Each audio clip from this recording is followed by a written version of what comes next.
Have you ever wondered why babies can learn a language with zero effort, while it's so hard for adults to pick up a new language? It's all down to the difference between language acquisition and language learning.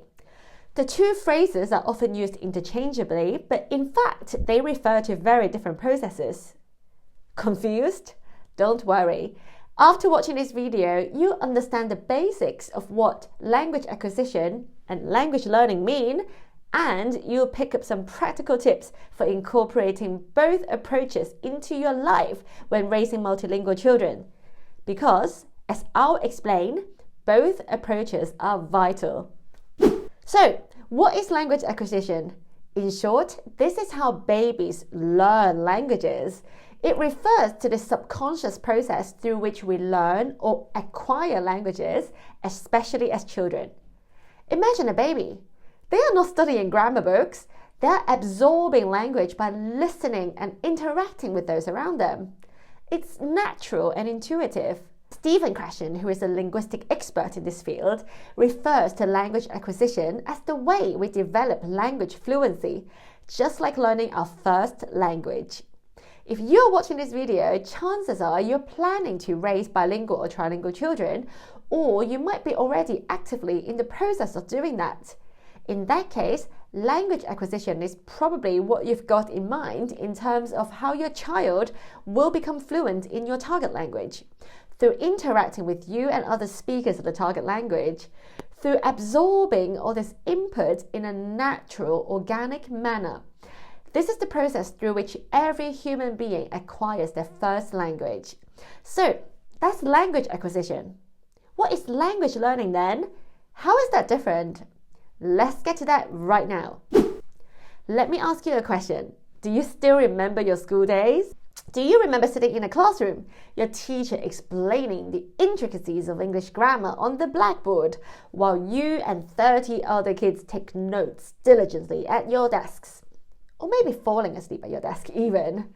If that image is too 20th century for you, my apologies. Or perhaps you have tried to learn a new language as an adult, taking classes in a classroom or online even.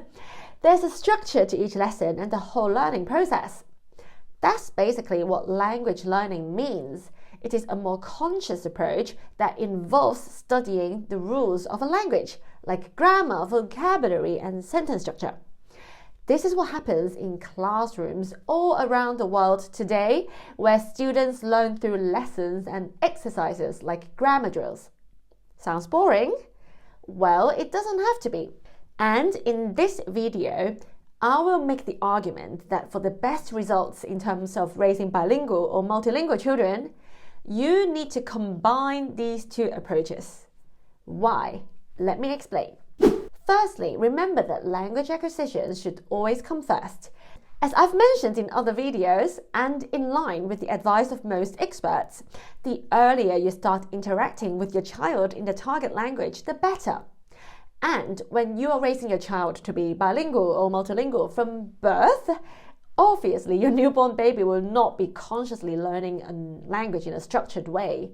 So by definition, the process of language acquisition will be laying the foundation for fluency from the earliest days.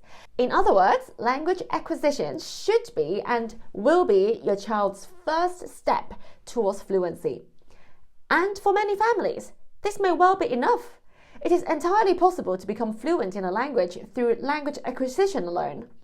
This is perhaps how 99.9% of people in the history of mankind became fluent in their first language. Remember, until fairly recently, most people in the world never went to school and never took part in structured learning of any kind. So if your goal is for your child to become fluent conversationally in your target language, language acquisition may well suffice. However, if you would like your child to speak the target language in a more, let's say, sophisticated way, and especially if you would like your child to acquire reading and writing skills in the target language, you must incorporate the language learning into your life. No human being who has ever lived has learned to read and write spontaneously without any conscious learning. Don't take my word for it. Research supports this blended approach. According to our friend Stephen Krashen, while language acquisition is essential for fluency and intuitive understanding, conscious learning plays a crucial role in refining and perfecting your language skills. Think of it as building a house. Acquisition lays the foundation, and learning adds the fine details. An interesting study by Lightbound, I don't know if that's how you pronounce it, and Spada in 2006 found that students who combined formal instruction with immersive experiences showed significantly better language proficiency than those who relied solely on one approach. It's like having the best of both worlds. So at this point, you might be thinking, that all sounds really complicated. How the heck do I achieve this blended approach in real life? I get it. It can sound pretty daunting, especially when you're just starting out.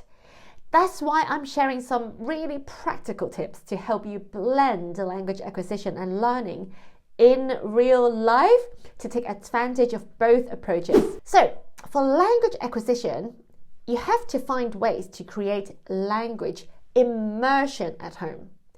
Remember how you picked up your native language as a kid? It was effortless because you were totally immersed in the language in your everyday environment, day in, day out. Your goal is to replicate that for your child as much as possible. The most fundamental building block of language immersion at home is to speak to your child in the target language as consistently as possible. If you've watched any of my other videos, you might be sick of hearing about consistency again, but well, I really can't stress it enough because consistency is the thing that will make or break your effort to raise a bilingual child. It really is. So in addition to consistently speaking to your child in the target language, you want to fill your home with linguistic input. In practical terms, you can label household items with stickers in the target language, for example. You can also fill your home with age-appropriate books in the target language that you can read together to foster natural language acquisition. Check out my video for my top book recommendations. Or you can also check out my book, a book that my sister and I created to help bilingual families. Okay, those of you who are more familiar with my content will know that I'm not a huge fan of technology and screens, but I do think that multimedia content can play a role in creating immersion at home. You can play songs, cartoons, and shows in the target language. The key here is to interact with your child while using this type of input as a tool. You don't want to just plop your child in front of a TV all day and think you're doing your job, right? The key thing to remember here is that literally any activity you do together with your child will foster language acquisition. Watch my video where I share 7 free and fun activities you can do at home to help your child acquire the target language naturally. By the way, what's your favorite way of creating immersion at home? Share in the comments below. Another key aspect of language acquisition is social interactions. If possible, organize playdates with kids who speak the same target language as you. Games, crafts, anything goes. Go on Facebook to see if there are any local Facebook groups for families from your country. In the area where I live in the UK, for example, there's been a huge influx of Chinese immigrants who have created numerous Facebook groups for parents with young children. So it would be easy to connect with one another and practice speaking the target language. So far, my tips have focused on the language acquisition aspect. However, as I pointed out, you want to incorporate language learning as well. A common misconception is that you have to send your child to a weekend school or get a tutor or something. But let me tell you that you really don't have to do that. In fact, I myself consciously chose to teach my kids how to read and write Chinese myself after trying various language schools and online courses. Watch my video where I explain my 15-minute routine in detail. But essentially, from age 4 or 5, you can start creating a 15-minute reading and writing routine with your child using some age-appropriate books. 2 key points here. First, keep it fun and light and don't put too much pressure on your child. You want to encourage your child to take pleasure in reading. Secondly, be consistent. It's better to read together for 10 or 15 minutes a day, every day, than do an epic weekend marathon session, followed by a 3-month break of doing nothing. Sorry if I sound like a broken record, but please, you need to stay consistent. I hope you found this video helpful. If you're just starting out on your bilingual parenting journey, you have come to the right place. Check out my playlist, specially created for parents just like you, with all my must-watch videos to help you get started. If you want all the essential information and advice wrapped up in a neat package, check out my book, Bilingual and Trilingual Parenting 101, link down below. It's helped thousands of parents just like you.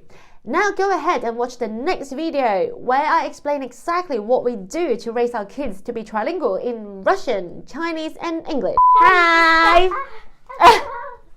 Hi!